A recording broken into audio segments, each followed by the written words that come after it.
까지의 말씀입니다. 사도행전 9장 1절에서 8절입니다.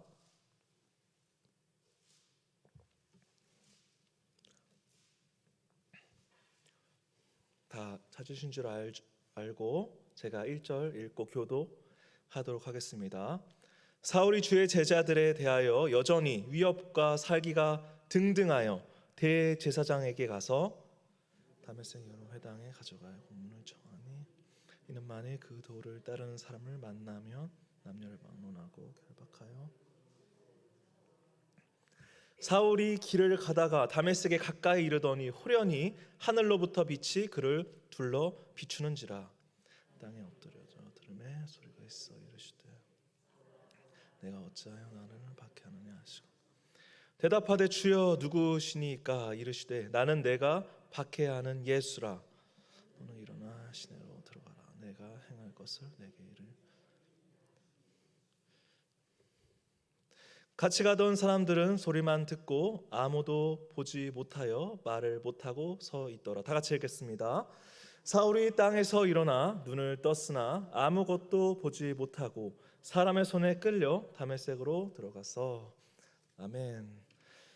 한 주간 평안하셨는지요? 우리 옆 사람을 보면서 인사 한번 하겠습니다. 한 주간 평안하신지요? 네, 이번 주에는 여러 가지 또 슬픈 소식들이 많이 있었습니다. 산불도 있었고요. 또 강동구의 명일동에 또 가까운 지역인데 그 지역 안에서도 또 사고가 있었습니다. 또 사고 당하신 분이 이제 배달업을 하시는 30대 이제 가장이셨습니다.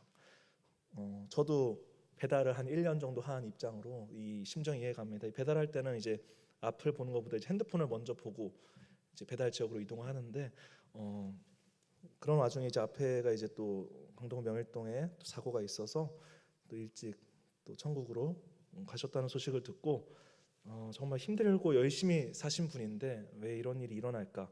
이 죽음이라는 거는 참으로 막을 수가 없구나라는 거를 참 느낍니다. 하나님의 섭리하심 가운데 있지만 이 죽음이 언제나 우리 안에 있고 또 이 죽음이라는 게 또 육체적 죽음도 있겠지만 또 계속 기도하고 있는 부분들이 또 안 돼서 또 이런 부분들 또 실망하고 또 상처받은 분들을 또 많이 봅니다. 이럴 때 보면 하나님이 더 필요하고 이 땅에서의 삶에서 예수 믿는 사람들의 역할이 중요하겠구나라는 생각을 하게 되었습니다.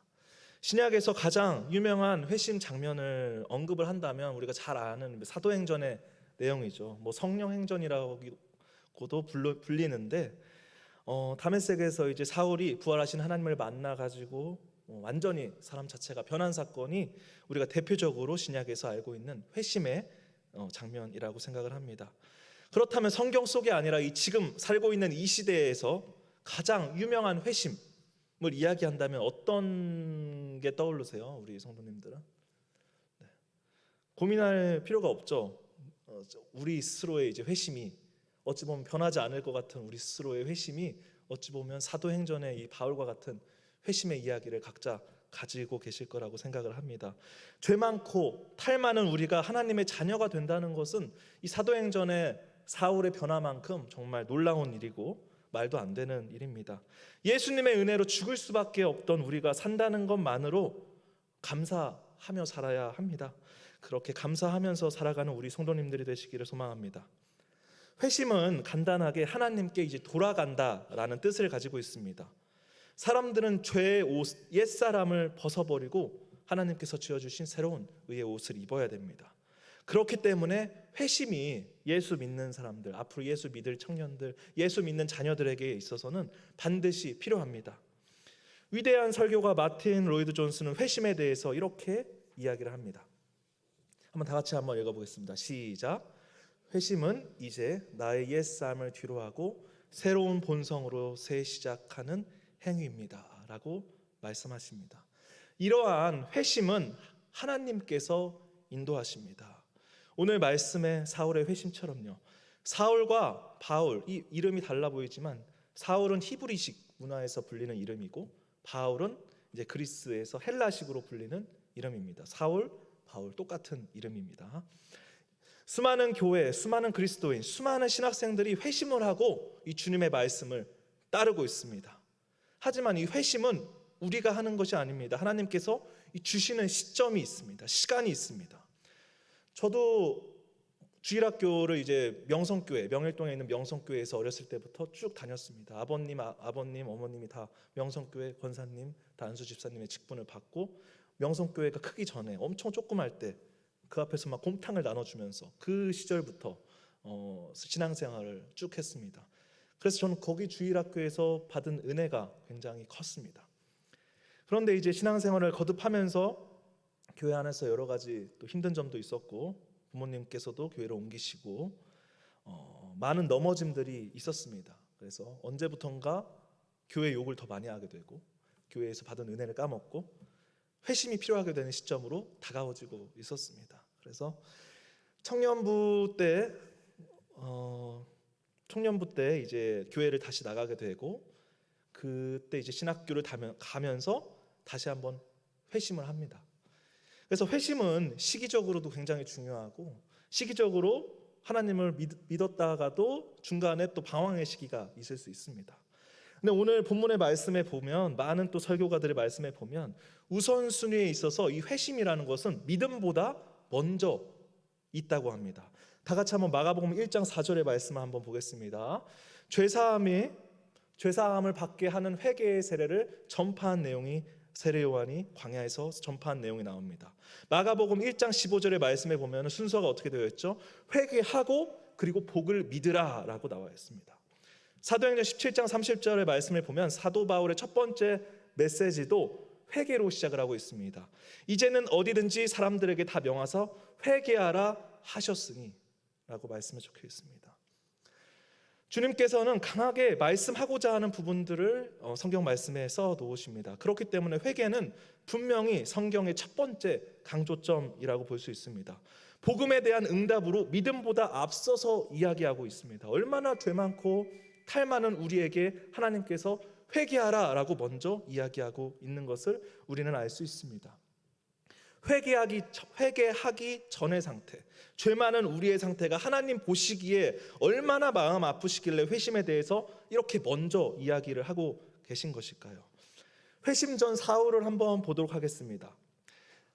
사울 회심하기 전에, 하나님을 다시 만나기 전에, 하나님을 진짜 알기 전에 그는 기독교인의 핍박에 있어서 선두에 있던 자였습니다. 그는 신앙에 남다른 열심이 있는 사람이다라고 오늘 성경 말씀에 써 있습니다. 사도행전 22장 3절의 말씀을 한번 다 같이 읽어보겠습니다. 시작. 나는 유대인으로 길리기아 다소에서 났고 이성에서 자라 가말리엘의 문화에서 우리 조상들의 율법에 엄한 교훈을 받았고 오늘 너희 모든 사람처럼 하나님께 대하여 열심히 있는 자라. 당시에 유명한 율법 선생이었던 가말리엘의 수제자였습니다. 엘리트 중에 엘리트였습니다. 명문 고등학교 나오고 명문 학교를 나온 자였습니다. 지금 저의 이제 육아하면서 비교하자면 어렸을 때부터 영어 유치원을 보내고 정말 막강한 사교육을 받은 정말 이 영특하고도 정말 특별한 사람이었습니다. 신앙적으로 한번 볼까요? 우리 그리스도인들도 신앙에 대한 남다른 열심이 분명히 있습니다. 우리 믿는 성도님들도 남다른 열심이 있습니다. 아니 어머님, 아버님, 할아버지, 할머니 때부터 정말 믿음의 열정과 신앙의 열심이 남달랐던 것을 저는 보고 있습니다. 성경 말씀을 열심히 외웠고 그리고 말씀의 율법대로 지키려고 애쓴 우리의 믿음의 조상님들, 만약에 과거에 신앙에 남다른 열심이 있는 인물로 따지자면 한국 교회에 이미 많은 사람들이 이미 바울과 같은 많은 선생님들이 계실지 모릅니다. 그런데 오늘 본문의 말씀에 보면은 사울은 율법에 갇혀 있었습니다. 신명기 21장 23절에 율법에 갇혀 있었습니다. 한번 제가 읽어드리겠습니다. 그 시체를 나무 위에 밤새도록 두지 말고 그날에 장사하여 내 하나님 여호와께서 내게 기업으로 주시는 땅을 더럽히지 말라. 나무에 달린 자는 하나님께 저주를 받았음이니라 라고 이 신명기의 말씀을 보고 이 예수님을 십자가에 못 박히시고 그를 주라고 인정하지 않으면서 크리스찬들을 많이 핍박을 했습니다. 저는 말씀을 볼 때나 이 교회를 향할 때나 원칙적으로 할 때가 있습니다. 간단하게 성경의 율법에 근거하여서 그것과 맞지 않는다면 노라고 하고 그것과 맞을 때만 예스라고 하는 거죠. 마치 지금 당시 이스라엘의 유대인들이 안식일의 규정을 지키는 것과 같이 굉장히 편합니다. 아주 교과서적인 신앙생활을 우리는 할 수 있습니다. 그런데 그 안에 정작 하나님의 사랑이 빠져 있을 때가 굉장히 많이 있습니다. 사울은 철저하게 원칙대로 율법대로 행하고 있었습니다.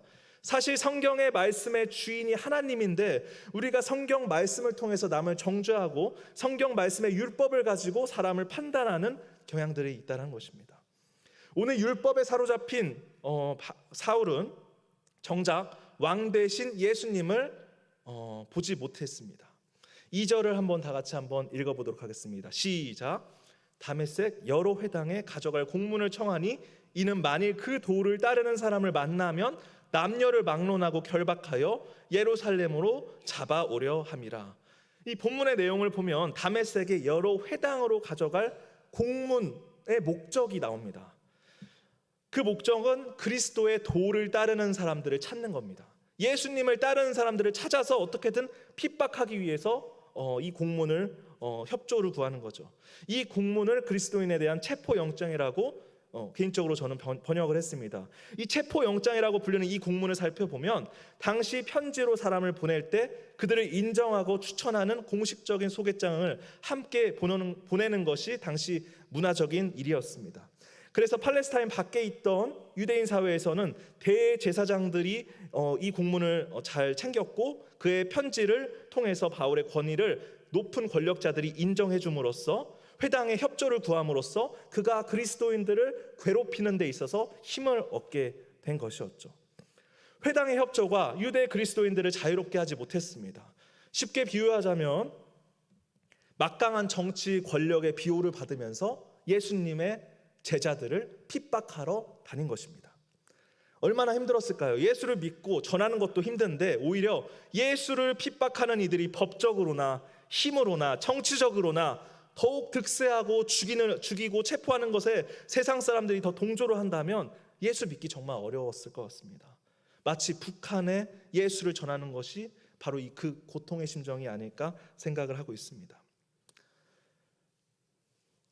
저희 총신대학교 윗동산에 가보면 황해노회의 소래교회라는 교회를 혹시 가보신 적이 있나요? 황해도에 최초의 우리나라에 세워진 교회를 바로 소래교회라고 합니다. 황해도에 있는데 저희가 상징적으로 양지에 있는 총신대학교 캠퍼스에 소래교회를 만들어 놓았어요. 그래서 거기가 이제 최초의 황해노회에서 만들어진 주일학교의 사진과 여러 가지 전시가 되어 있습니다. 그런데 한번 쭉 그 길을 둘러보면은 비석이 하나 크게 있습니다.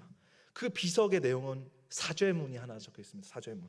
무슨 사죄문이냐면 당시 바울과 같은 목사님들이 일본 일제 시대의 압력을 못 이겨가지고 일본의 신과 우상에게 신사참배를 한 내용이 적혀 있습니다. 결론적으로 신사참배에 대해서 저희는 회개합니다. 그때 그 당시에 압력에 굴복한 것에 대해서 다시는 이런 일이 없게 하겠습니다라는 사죄와 회개의 내용이 그 소래교회 앞에 비석에 엄청 크게 적혀 있습니다.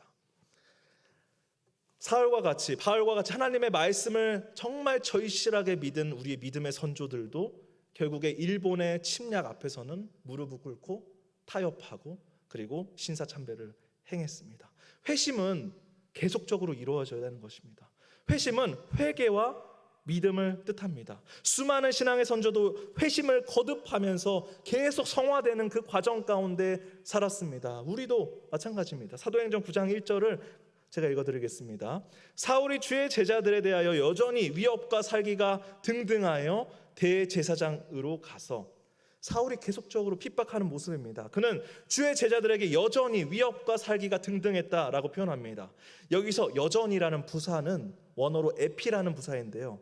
이게 평상시에 계속적으로 괴롭혔다라는 걸 뜻합니다. 갑작스럽게 지금만 괴롭히는 게 아니라 평상시의 행동과 행실이 예수 믿는 자를 싫어하고 예수 믿는 자를 괴롭히는 것을 일삼았다는 걸 보여줍니다. 2절의 말씀을 제가 읽어드리도록 하겠습니다. 다메섹 여러 회당에 가져갈 공문을 청하니 이는 만일 그 도를 따르는 사람을 만나면 남녀를 막론하고 결박하여 예루살렘으로 잡아오려 함이라. 여기서 그 도를 따르는 사람을 원어로 테스 호두라고 하는데 이거 호두라는 뜻이 길입니다. 길. 이걸 직역하면 그 길을 따르는 사람이라고 볼 수 있습니다. 그 길은 무슨 길일까요? 예수님의 제자도입니다. 좁은 길, 십자가의 길, 죽어야만 하는 길, 신사참배하지 말고 죽어야만 하는 길, 남들과 타협하지 않고 예수님을 닮아가야 하는 그 길입니다. 예수를 믿는 자는 핍박과 고난을 받습니다. 그 좁은 길이 그대로 오늘 본문에 등장합니다. 3절과 4절의 내용 제가 읽어드리도록 하겠습니다. 사울이 길을 가다가 다메섹에 가까이 이르더니 호련히 하늘로부터 빛이 그를 둘러 비추는지라. 땅에 엎드려져 들음에 소리가 있어 이르시되 사울아 사울아 내가 어찌하여 나를 박해하느냐 하시거늘. 사울은 끊임없이 길을 갑니다. 세상 사람들과 같은 길입니다. 제자도가 아닙니다. 불순종의 길이었습니다. 배경적으로 보면 사울이 그의 호위병과 함께 약 일주일에 걸쳐서 예수님의 제자들을 어떻게 하면 죽일까, 어떻게 하면 고문할까, 어떻게 하면 그 마음을 신사참배와 같은 다른 우상으로서, 그리고 그가 믿는 율법의 말도 안 되는 하나님을 믿게 할까라는 그 마음을 가득 채우고 오정쯤이 되어서 사막으로 둘러싼 오아시스인 다메섹 가까이로 걸어가고 있습니다. 그때였습니다. 26장의 내용을 끌어다 쓰면 이렇습니다. 하늘로부터 해보다 더 밝은 빛이 저를 비추는지라. 예수님을 만난 경험, 제가 만난 경험도 빛으로 하나님을 만났거든요. 사도 바울도 빛이 저를 비추는지라. 압도적인 경험으로 이 사울이 변하게 되는 경험을 하게 됩니다. 그를 소경으로 만들고 땅에 엎드리게 합니다. 여기서 엎드린다는 표현은 넘어진다, 정말 땅에 그냥 완전 바짝 붙들어서 넘어진다는 의미를 가질 만큼 하나님의 강력한 임재, 하나님은 내가 넘볼 수 없는 분이구나 라는 것을 상징합니다. 전능하신 하나님을 만나는 경험은 이제는 내가 세상을 사는 것이 아니요, 내가 물질로 사는 것이 아니요, 내가 지금 이 시간 당장 언제든지 천국 갈 준비가 되어 있습니다, 오로지 성령님의 힘으로 살아가겠습니다, 숨쉬겠습니다 라는 것을 의미합니다. 이로써 세상의 모든 권력과 자기 주장으로 살아가는 사울이 진정한 왕이신 하나님 아버지 앞에서 무릎 꿇게 됩니다. 만약에 단 한 번도 하나님 아버지 앞에서 성령님 앞에서 무릎 꿇고 나는 아무것도 할 수 없습니다 하고 바닥에 엎드린 경험이 없다면 아직까지 여러분들은 회심한 것이 아닙니다. 하나님께서는 우리에게 말씀하십니다. 우리가 상대할 분은 유한한 인간이 아니라 그냥 인간 사이에 껴서 그냥 아둥바둥 사는 그 인간 세계가 아니라 하나님 자신들이라는 것을 오늘 말씀을 통해서 이야기하고 있습니다. 오늘 본문은 하나님께서 자신의 신성을 보이십니다.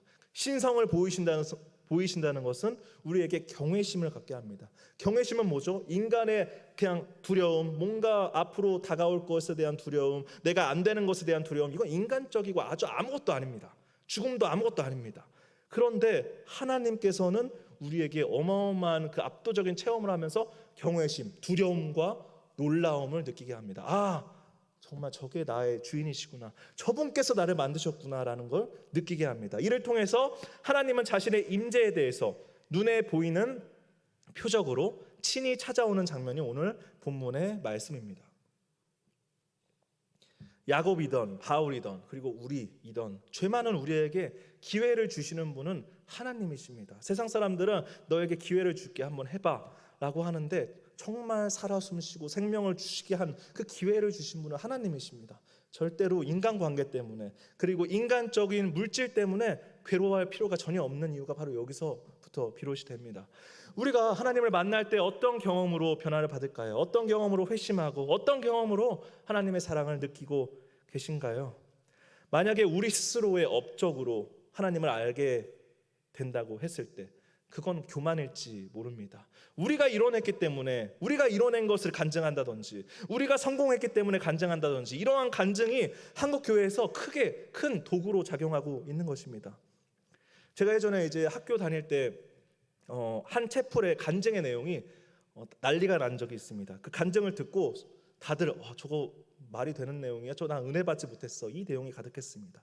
무슨 내용이냐면 어느 한 그 목동에 사시는 한 집사님이신데 그 집사님이 나오셔서 부동산으로 많은 집들을, 목동의 집들을 많이 구매를 하셨나 봐요.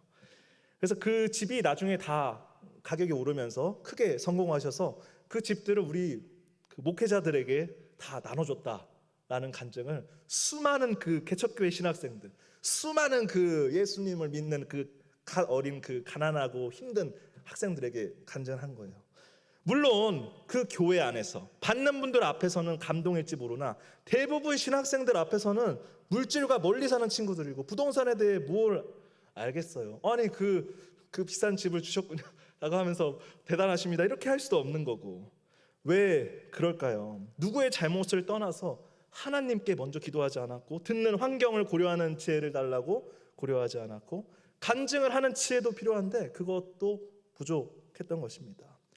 간증의 은혜는 하나님이 주시는 것입니다. 내가 개인적으로 성공해가지고 그거를 교회에 뭔가를 썼다, 자기의 업적을 간증으로 이야기하는 순간 그거는 하나님이 주시는 게 아닐지 모릅니다. 오늘 본문의 말씀처럼 하나님이 보여주는 표적으로 말미암아 변화된 바울의 모습을 기억하시기 바랍니다. 예수님으로 말미암아 엎드리게 되었고, 예수님을 말미암아 이 시대의 본이 되었고, 성경 말씀에 기록되었습니다. 우리 믿음의 성도님들은 예수님으로 말미암아 행동하는 믿음의 성도님들이 되시기를 소망합니다. 4절에 하나님의 외침을 한번 보도록 하겠습니다. 한번 다 같이 한번 읽어보겠습니다. 시작. 사울아 사울아 내가 나를 박해하느냐. 하나님은 그의 이름을 반복해서 불렀습니다. 유대 문학에서는 배경적으로 하나님이 누군가를 부르실 때 자신이 말씀하고자 하는 것에 대해서 특별히 주의를 기울이도록 이름을 2번이나 3번 반복해서 부른다고 합니다. 또한 하나님은 그에게 큰 사랑의 마음이 있으셨습니다. 변화되기를 간절히 원했습니다. 사울아 사울아 내가 박해하느냐. 얼마나 간절한 마음이 있었을까요? 이 박해하느냐 그 뒤에 의문사에서도 그 마음이 확인됩니다. 하나님이 우리를 향하신 사랑의 마음은 누구보다 크십니다.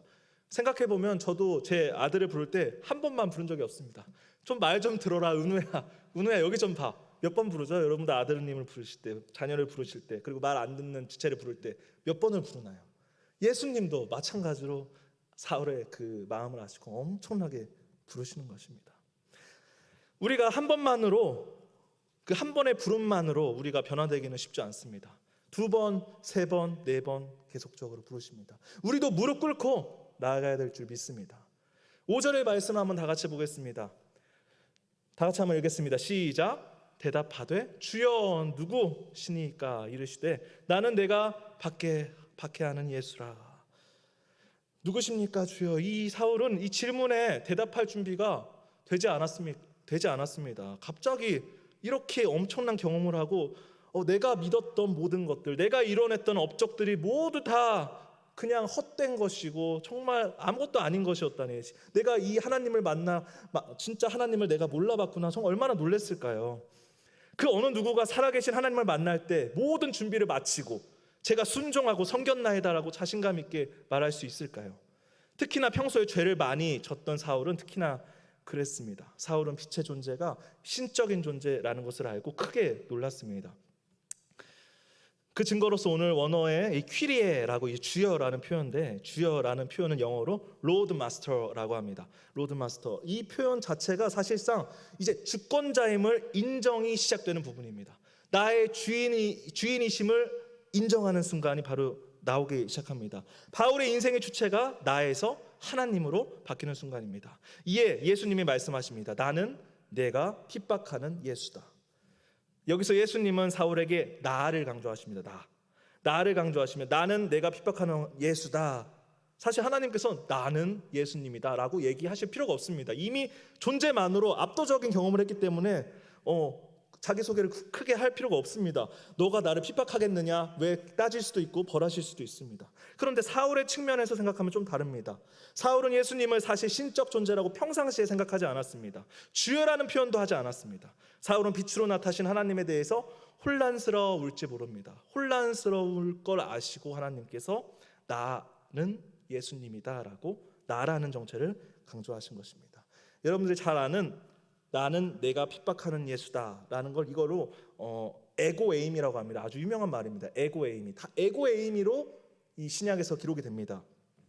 요한복음 6장 35절에 내가 바로 생명의 떡이다 말씀하십니다. 8장에 나는 생명의 빛이다 라고 나는 말씀하십니다. 10장에 나는 양의 문이다, 나는 선한 목자다, 나는 부활이다, 나는 생명이다, 나는 길이요 진리요 생명이니 나는 참 포도나무다. 이 나는이라고 써주시는 표현 자체가 우리를 향한 하나님의 사랑이 들어있는 것입니다. 하나님이 왜 여러분들에게 이 자기소개를 쭉 하고 계실까요? 우리가 혼란스러워하지 말고 우리의 그 정신 상태를 아시기 때문에 친히 사울과 같은 형태로 우리에게 말씀하고 계신 것입니다. 이 모든 자기의 계시의 말씀을 통해서 하나님이 우리를 사랑하는 부모의 마음, 부성의 사랑을 확인할 수 있습니다. 우리는 이를 통해서 구원의 기쁨을 얻을 수 있고, 다시 본문에 돌아가자면 사도행전 9장 5절에 에고 에이미는 사울의 어긋난 믿음을 바로잡게 하시고 그 믿음을 통해서 구원의 기쁨을 보여주십니다. 우리는 인생의 항로에서 늘 나침판이 필요합니다. 이 모든 인생의 항로의 기준점이 바로 하나님이 되는 기도의 현장이 되기를 간절히 소망합니다.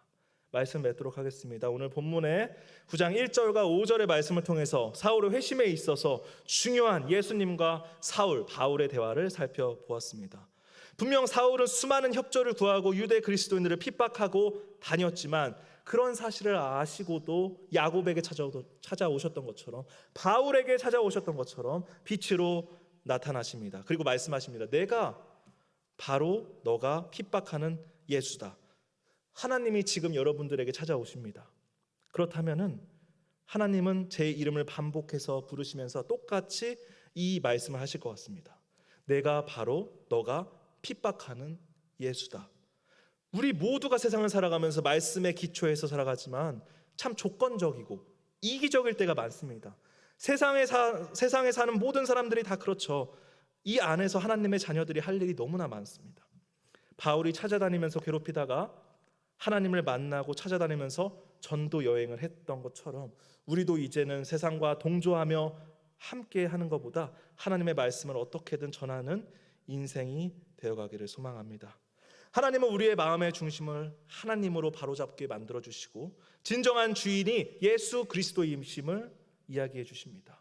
더 나아가 믿음으로 말미암아 구원을 보여주시고 인자하신 하나님은 스스로 소리와 빛으로 드러내심과 동시에 말씀으로 우리의 믿음을 확증해 주십니다. 결국 우리는 무릎 꿇을 것입니다. 주님 앞에 무릎 꿇게 될 것입니다. 그게 죽음의 순간일지 모르지만, 그게 죽기 직전일지 모르지만, 한낱 흙으로 가기 직전에 많은 하나님께서 그 기회 가운데 주님 앞에서 무릎 꿇게 되는 하나님의 회심의 역사가 있기를 간절히 소망합니다. 성령님을 통해서 회심하는 역사가 우리 믿음의 성도님들 가운데 있기를 소망하며 합심하셔서 잠시 기도하겠습니다.